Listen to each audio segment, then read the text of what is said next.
The following content contains sensitive material that may be disturbing or triggering to some listeners. Topics include discussions of psychological abuse, traumatic experiences, and other potentially distressing themes. Viewer discretion is advised. If you or someone you know is struggling, please seek support from a trusted friend, family member, or professional. Welcome to another gripping episode of The Sins of Scientology. My name is Sandy McKenna, and along with my co-host Abraham Ulrich, we unravel the haunting and tragic tale of Lisa McPherson, a woman whose life began in the seemingly serene suburbs of Dallas, but took a dark and unexpected turn. Lisa's story unfolds in what appears to be a typical middle-class household, but in truth, her childhood was anything but typical. Tragic events cast long, ominous shadows over Lisa's early years, setting the stage for a life steeped in sorrow and searching. Despite her personal demons, Lisa embarked on a promising career, and then her path crossed with Scientology. What began as a curiosity soon morphed into a profound and all-consuming commitment. Marriage and relationships were marred with turmoil and despair, yet Lisa's dedication to Scientology only deepened, driven by her desperate belief in its promise of salvation. Her life became a relentless cycle of intense study and auditing as she sought to purge herself of unseen traumas and achieve spiritual clarity. Financial struggles and emotional isolation punctuated Lisa's life. Her letters from this period paint a picture of a woman on the edge, torn between hope and despair. Moments of professional success were overshadowed by personal losses and Scientology's suffocating grip. By 1995, Lisa's life was spiraling into darkness. Her final weeks were a blur of erratic behavior and desperate cries for help, shrouded in secrecy and darkness. On November 18, 1995, what appeared to be a minor accident became the catalyst for Lisa's final, haunting plea for help. This is where the unsettling mystery of Lisa McPherson's last 17 days begins. Join us as we uncover the dark and twisted tale of Lisa McPherson, a woman lost in the winding corridors of faith, searching for salvation, but finding only an abyss. Lisa's is a story that will send shivers down your spine, and a narrative of eerie obsession and ultimate tragedy.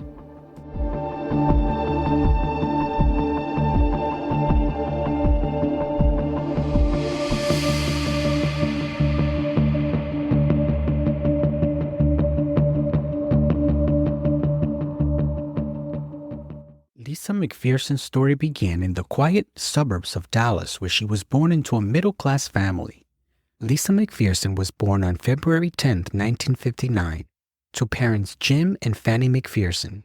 Her father Jim was an insurance salesman, and her mother Fanny was a homemaker.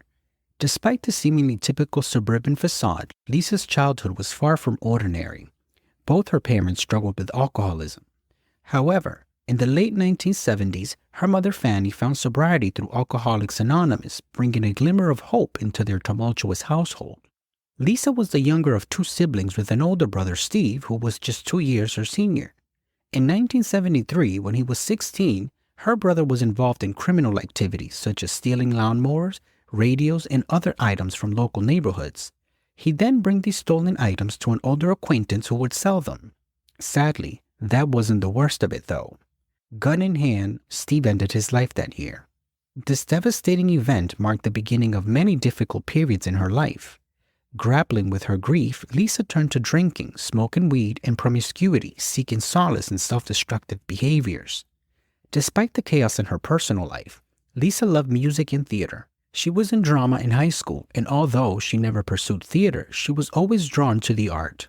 In 1977, Lisa graduated with honors from Bryan Adams High School in Dallas, ranking 60th out of 743 students. Her academic success was a testament to her resilience and determination. After high school, Lisa began working as a customer service representative for Southwestern Bell, a phone company. She excelled in her role, earning the admiration of both her customers and colleagues. It was during this time that a coworker introduced her to Scientology, planting the seed that would become a significant part of her life.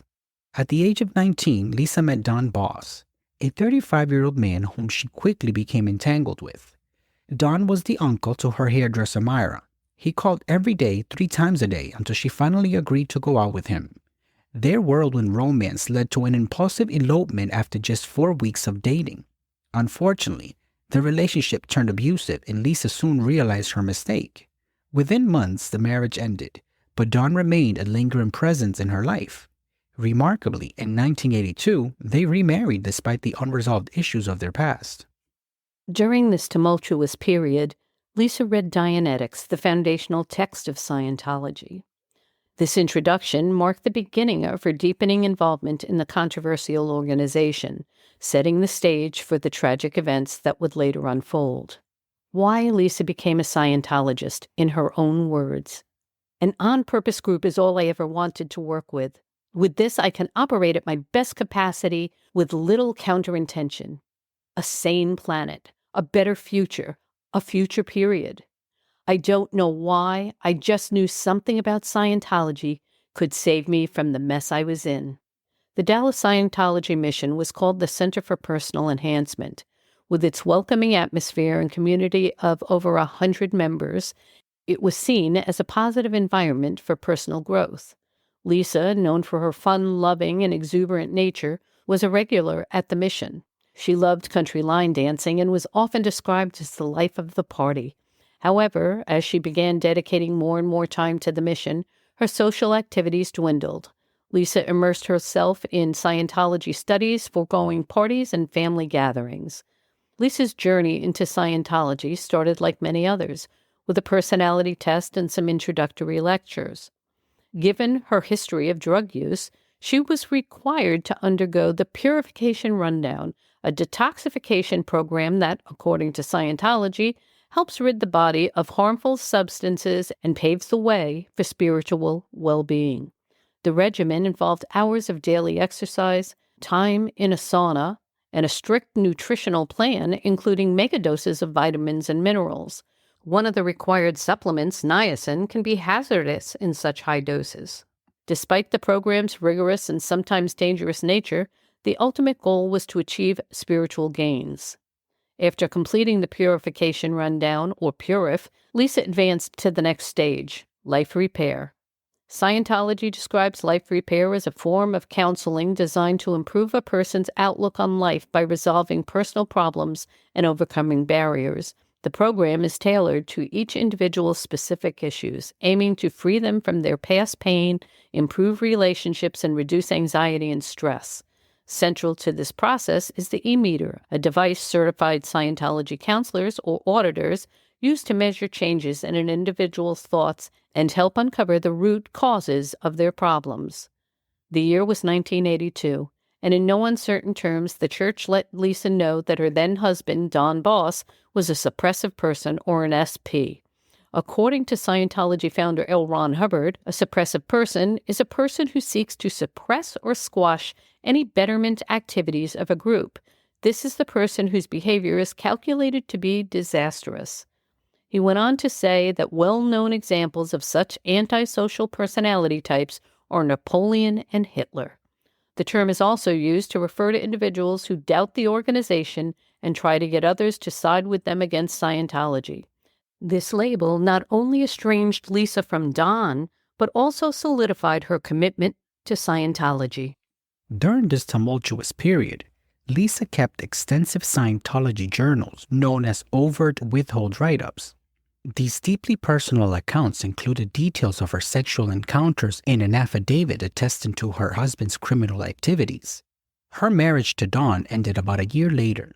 Reflecting on her decision to join Scientology, Lisa once said she did it to, quote, get away from the criminal psychotic she was connected to, end quote. This was a transformative time for Lisa. She adopted Scientology's unique terminology, referring to people as terminals in physical items as MEST, M-E-S-T, standing for matter, energy, space, and time. Her friends found this change odd, and as a result, many drifted away, leaving Lisa surrounded primarily by her fellow Scientologists. Lisa McPherson's deepening involvement with Scientology marked a significant turning point in her life, one that isolated her from her past and bound her even closer to the controversial organization. Lisa was no stranger to heartache.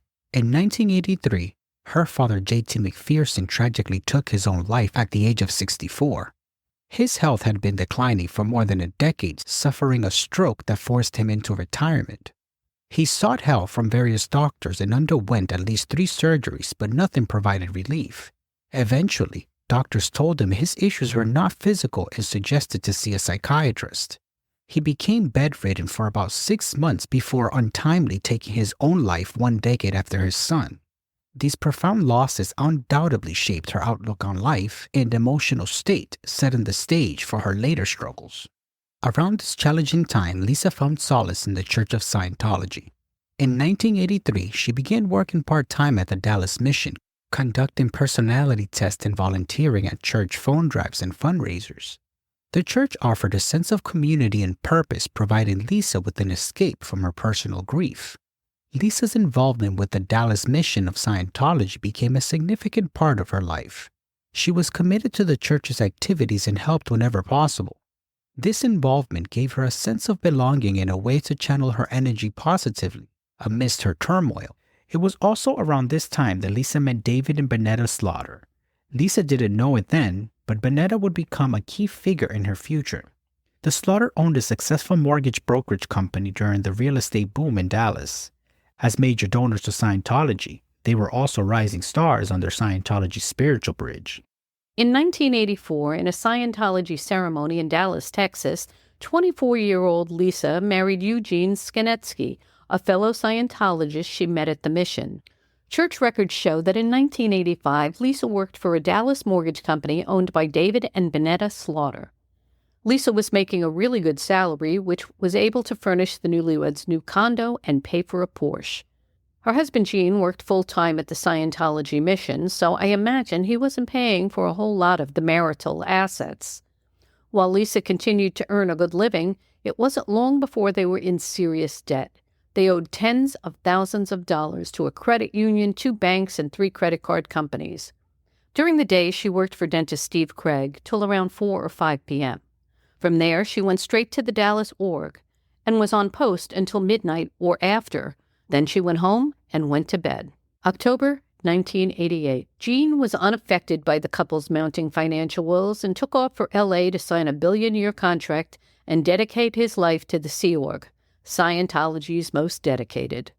Lisa followed, hoping to build a new life together within the Scientology community, so she left Dallas. Joining the Sea Org was not what Lisa had hoped it to be.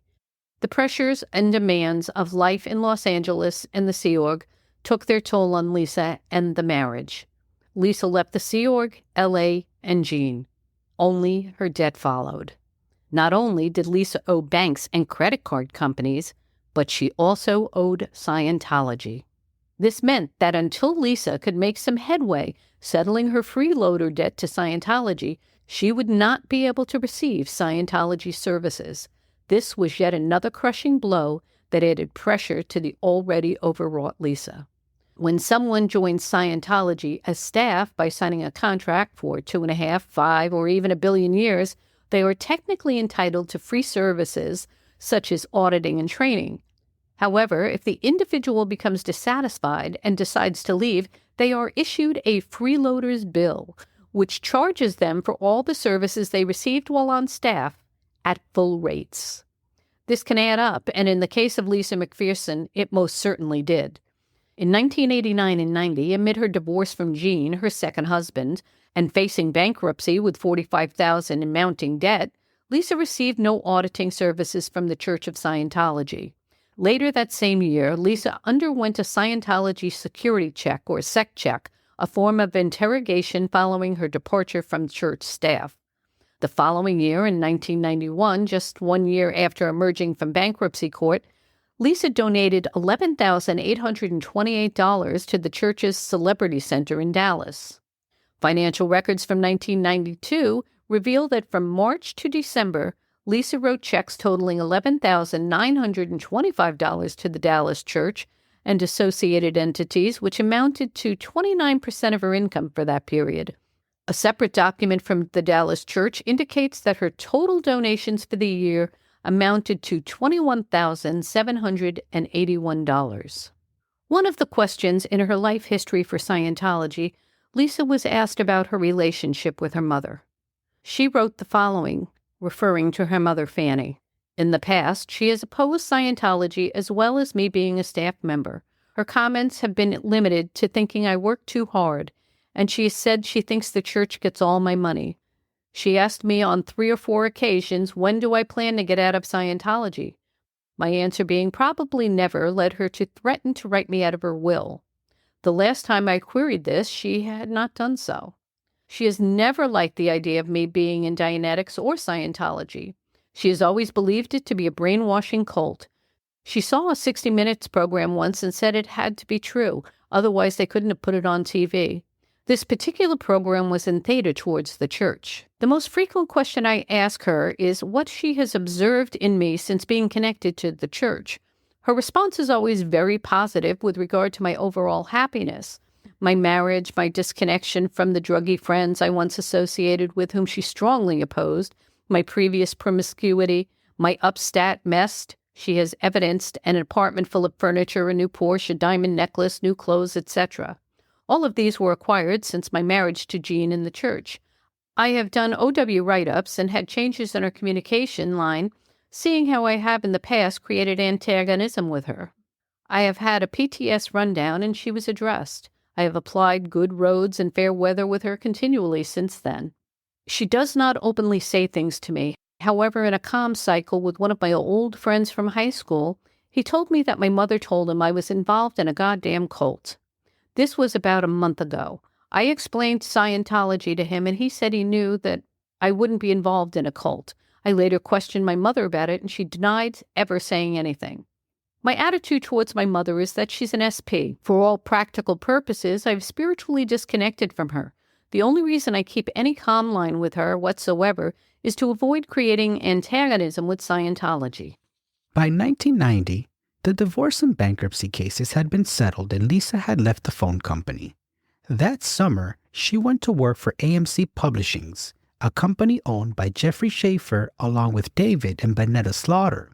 AMC created advertising packets and sold leads to insurance companies. As a Scientology-owned company, AMC followed the management and administrative principles of L. Ron Hubbard. The World Institute of Scientology Enterprises, or WISE, is an organization within the Church of Scientology that licenses the administrative tech to secular Scientology-owned companies, for a fee, of course. This allows them to use an org board to delegate responsibilities, manage employees by analyzing their productivity, and assign them various conditions of existence to improve their output. Scientology believes there are 3 conditions of existence. These 3 conditions comprise or make up one's life. They are be, do, and have. Be, beingness, that could be someone's name, someone's profession, or character. Do, doing, meaning an action, a function, accomplishments, the attainment of goals, fulfilling of purpose, or any change of position in space. Have, havingness, meaning owning, possessing, being capable of commanding, positioning, taking charge of an object, energies, or spaces. Lisa flourished in this environment. She was a natural at sales. In just a year, Lisa was flushed again. Her debt repaid to the church, and she was again able to receive auditing and other church services. Here's something to take note of. Not only was Bernetta Slaughter Lisa's boss, but she was also considered a friend and was her FSM. It's not unusual and acceptable for Scientology business owners and their staff members to become field staff members or FSMs. FSMs are salespersons trained to recruit people for Scientology services. Depending on the type of service, the FSMs earn 10 to 15% commission on everyone they select or sign up for a Scientology service or course.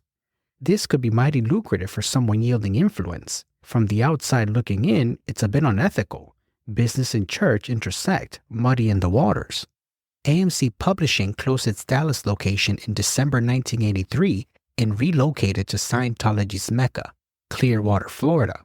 With around 20 employees, predominantly Scientologists, Lisa McPherson was one of them. 1994 starts on a high note in Clearwater, Florida. The move seems promising, as wealthy Scientology business owners, David and Bonetta Slaughter, and their relocated staff from Dallas, including Lisa, are welcomed into town with plenty of fanfare.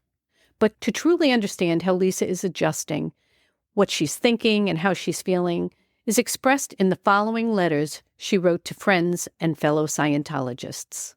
January 4th, 1994.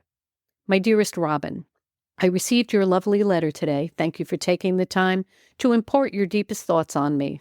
There simply are no words to express my everlasting, well, you know, it's the thing you say right after you've cleaned out someone's complete grocery supply. Oh yeah, appreciation. That's it.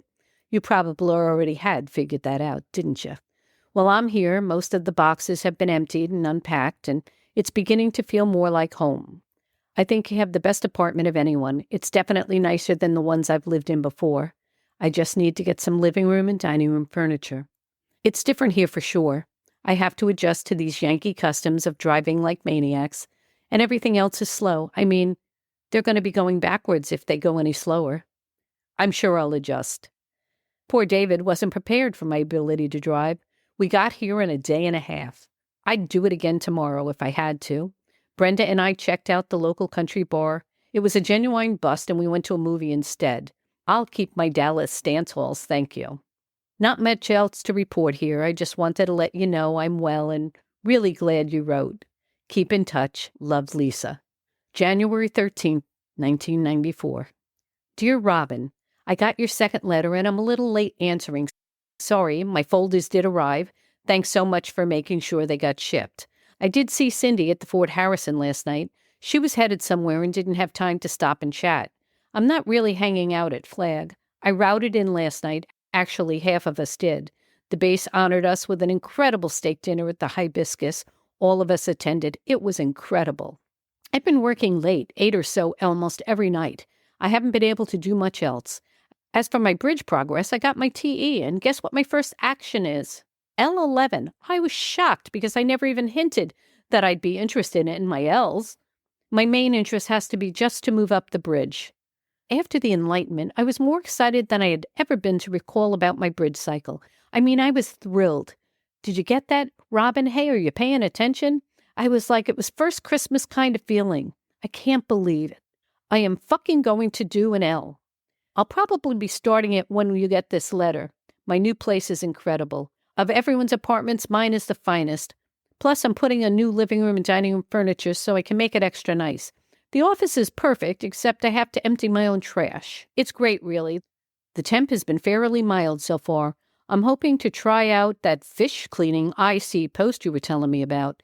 Jeff has collected my initial fees already, and as long as I don't blab to anyone, I may get a cut-rate membership and startup package at a steal. Well, it's 10 p.m. and I have to be sessionable tomorrow, so I better skedaddle for now. Tell everyone hello for me. Hugs, Lisa. P.S. Would you tell Roy thanks for the data and my donos, please? February 25th, 1994. Dear Force, thanks for your letter and staying in touch. I have received the facts, thanks. I did get the tapes, thanks again. I'm on solo and I'm winning like a mother, Force. Not many know, but I've never read Dianetics all the way through before. I am finally getting the scoop on what it is I'm striving for by becoming clear. Pretty scary, huh? I'm on course Monday through Friday, 7:30 to 10 p.m., and just loving life. Instead of death, I'm changing the idiom because I think it's more theta intention, don't you? Anyway, since I'm actually understanding what Dianetics is, I'm finding my willingness to descend has gone way up. Went dancing last night and told 2 guys I danced with that they had to get the book and read it. Bet they do too. That's about all for me. I'll tell everyone hello for you. You tell everyone hello for me. Love you, Lisa. March 6, 1994. Dear Robin, I finally found a few minutes to write you. Sorry for the comm lag. I need to catch you up on the latest and greatest, but I don't know where to start. I'll just jump right in and tell you first, his name is Kurt Payne, also known as Jack, and depending on what day it is, Hakeem. I told him I was accustomed to being with a lot of men, and he was very accommodating. I originally met him at the L's, HGC, where we began sparring. I liked him. He didn't seem intimidated by my magnificent presence and breathtaking, voluptuous breasts. In fact, I don't even think he noticed. It's quite a funny story, actually, and if you have time, I will impart the beginning chapters of our love adventure to you. May 8th, 1994. Dear Robin, got your letter and comments as the devil's advocate. That's very good of you as a friend to bring up the possibility of my living arrangement. It has been re-stimulating, I must admit, so I met someone else. Kurt Payne is the guy I met on L11, and we're just getting to know each other. I'd like to visit with you by phone about it soon. Hell, by the time we talk, I'm liable to have found someone else. You know me. Since I've been talking to Kurt, I'm not re-stimulated by my roommate anymore. I actually started listening to my tapes. I'm on the first one and I like it. You asked about any substitute for country and Western dancing. I have set different priorities and it isn't that much of an issue. Hey, when we talk again, ask me to tell you about all the wins I've had over buying a very expensive computer. I have not done any boating yet. Take care. Love ya, Lisa. June 19th, 1994. From Flag FSO regarding general amnesty. CC Ethics Files. Dear Lisa, I have received your request to accept the general amnesty issued on October 7, 1993.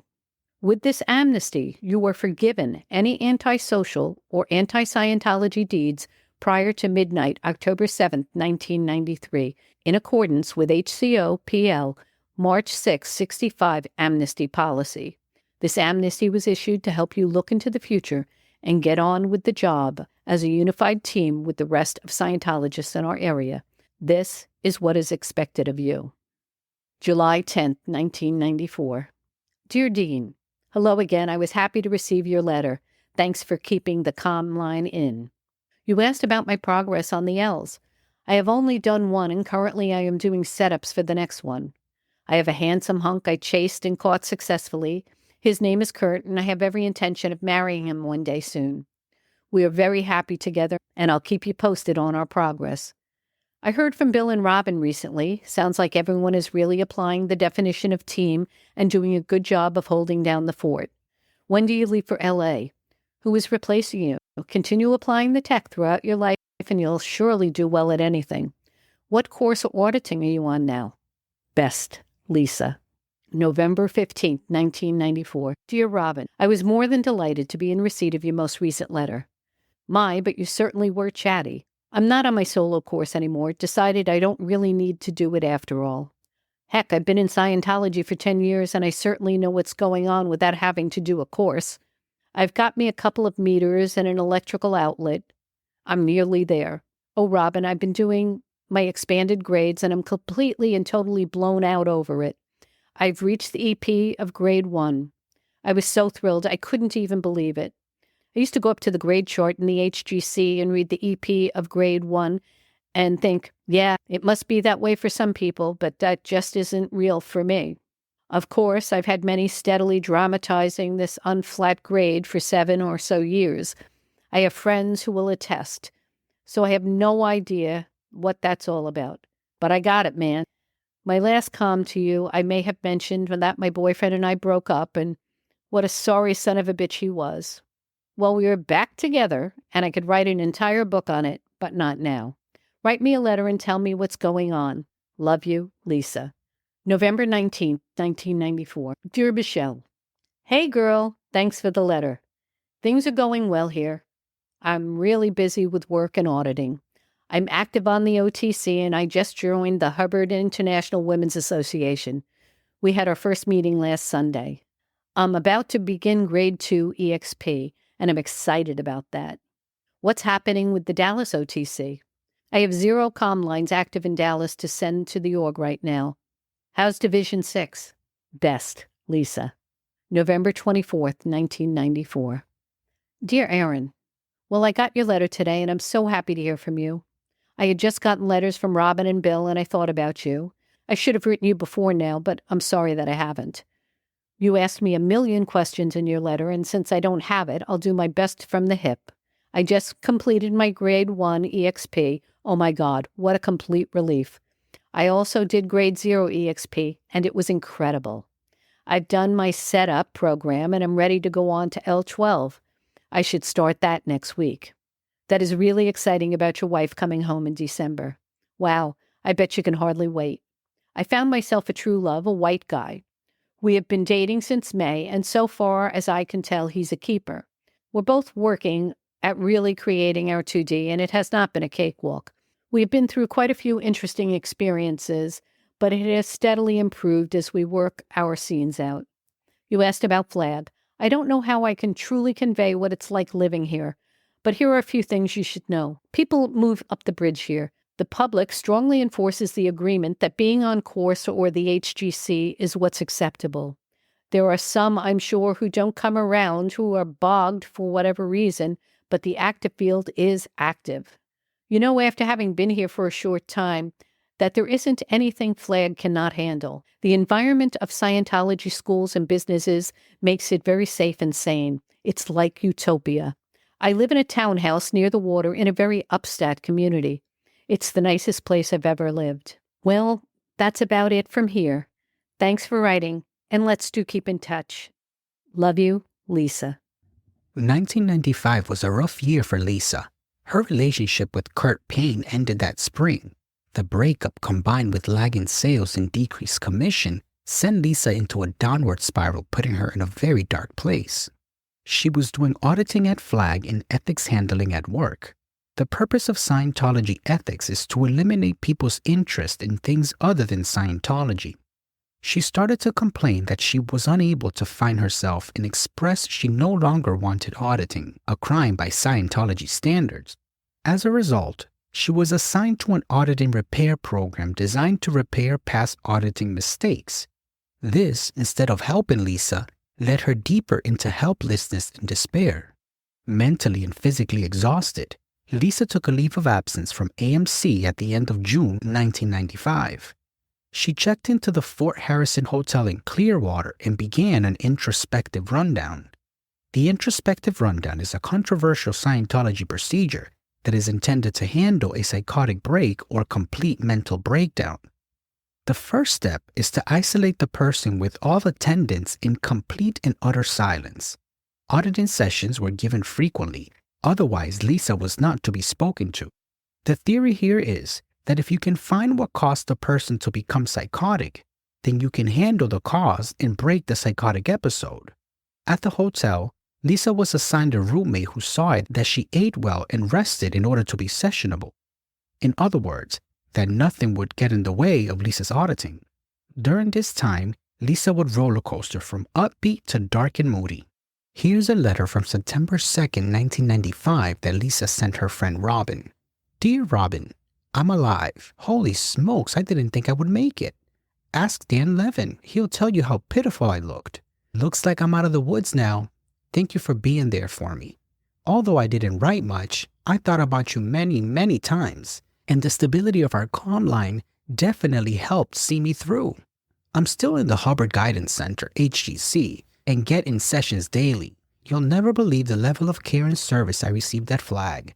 I am ready to go on tour and tell the world how anything can be handled.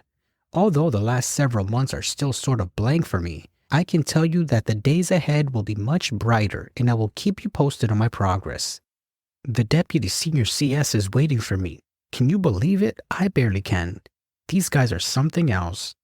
Do you know who should come to Flag? I'll help them get here. I got your card. I love it. Thank you for being my friend.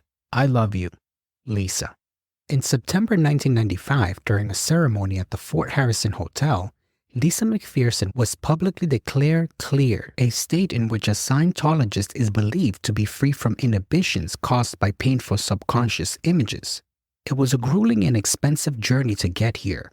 The last 5 years of her life, Lisa spent more than $175,000 on Scientology counseling. Marty Rathbun served as a senior executive of the Church of Scientology, holding a position of Inspector General at the Religious Technology Center, RTC. His responsibilities included overseeing the internal maintenance and consistency of Scientology practices and procedures across its organization. He ensured strict adherence to all church policies as stated by Scientology founder L. Ron Hubbard. In this interview with the St. Petersburg Times, Rathbun discusses Lisa McPherson's attainment of the state of clear. Let's listen to this audio clip. when all this, where it's a completely quiet area. Everybody knows that has been a Scientology for very long. That whole huge floor, it's all connected by a common hallway, is a silent zone because people are having auditing sessions in each one of them. I was walking through that one day and a door kicked open and I heard this loud voice hollering in glee in the hallway. And I thought that was really odd. And I went and inquired about what was going on. And I went up to one of the class 12s and I said, "What's happening here?" He said, "Oh, that's Lisa McPherson. She just attested to clear." So I just, even though I was told I wasn't supposed to, say anything to Angie, I went down to talk to Angie. I said, you've got somebody up in the Hubbard Guidance Center who just attested to clear, who looks to me to be on the verge of psychosis. And she quickly reminded me that I'm not supposed to be having any say about anything and, keep your mouth shut. She said, "That's Lisa McPherson." She says, "David Miscavige is CSing and programming her case, and I'm reporting on it weekly." Like, in other words, buzz off. To which I just went about my business and didn't think anything about it. The following letter was written to Debbie Cook, captain of the Flag Service Organization, basically the CEO of Scientology's spiritual mecca in Clearwater, Florida. October 21st, 1995. Dear Mr. Cook, this letter is late. The truth of the matter is I have a stack of thank you letters that have been growing on my desk to people, your staff, who I've wanted to acknowledge for the help over the past year during my journey through the black hole. I'm sure you have seen many people struggle as they move up the bridge. What I have experienced was the worst struggle I have ever encountered in this lifetime, and I grew up in a pretty rambunctious neighborhood. Thank goodness I was not alone in this struggle at Flag. I was surrounded by your incredible staff. There are not enough adequate modifiers to describe the love, care, competence, and encouragement I received while I was there. There were some who were closer to me than others, providing me with constant service and relentless care. I tried to name them in order to send thank you notes, but I feared I would unintentionally leave someone out and did not want to take the chance. There were people who were propping me up all over the base, day after day, whom I never personally had spoken to, but I would see them and feel their care and attention for me. It is because of this group that exists at Flag and how very close you work together as a team that helped me through. This letter is extended to each and every staff member. Thank you all for helping to save my life. I want you all to know that I am in power on personal wins.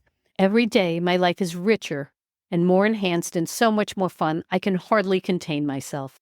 I know one thing from all this that will protect me and keep me from the black hole again.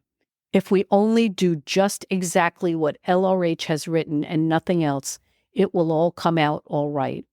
Being a professional Scientologist carries a huge responsibility, as all staff posts do. I intend to do all I can to help clear this planet. Thank you for contributing to me and for pushing me through to a done. I will do this with others now, I promise you. I love each and every one of you very, very much. Love, Lisa McPherson. 6 weeks later, late in the afternoon on November 18, 1995, 36-year-old Scientologist Lisa McPherson was involved in a seemingly minor car accident. Though she was not injured, inexplicably, she stripped off her clothes and began walking down the street naked. Paramedics rushed her back into the ambulance and asked why she had taken off her clothes.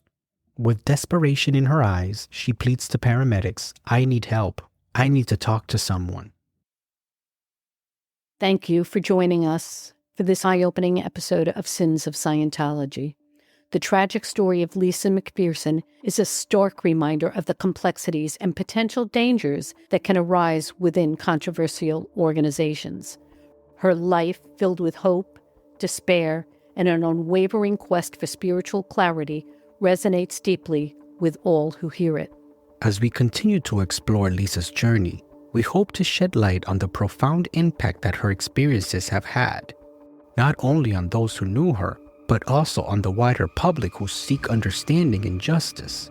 In our next episode, we'll delve deeper into the circumstances leading up to Lisa's horrifying final days, uncovering more about the practices and pressures that ultimately led to her demise. We appreciate your support and encourage you to reach out to us with your thoughts, ideas, and questions. You can connect with us through social media and on our YouTube channel. If you like our content, don't forget to subscribe, like, and share. If you or someone you know is struggling with mental health or similar issues, don't forget that help is always available. Stay tuned for the next part of Lisa McPherson's story. Together, we can continue to seek the truth and honor the memory of those who have been affected by Scientology's darker side. Until next time, I am Abraham Auric. And I'm Sandy McKenna. Thank you for listening to Sins of Scientology. Until next time, keep questioning, keep seeking, and may your journey be as rich and enlightening as the stories you encounter.